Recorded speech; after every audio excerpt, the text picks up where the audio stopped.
So sa mga parents dyan na balak manganak sa mga facilities o mga lugar na walang access sa newborn screening, para saan nga ba ito? Para sa iyo ang video na to.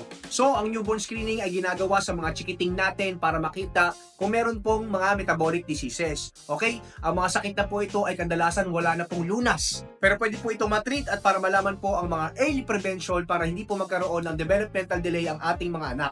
Mahalaga po ito para malaman natin kung ano ba ang mga iiwasan na gamot, na pagkain para hindi makaapekto sa health at development ng ating mga babies, no? Kadalasan po kasi yung mga sakit na ito hindi po agad nakikita, asymptomatic yung mga babies natin. Magkakagulatan na lamang, no? For example dito, mga pasyente may phenylketonuria, bawal silang uminom basta-basta ng mga soft drinks kasi meron itong aspartame na pwedeng makaapekto sa health nila.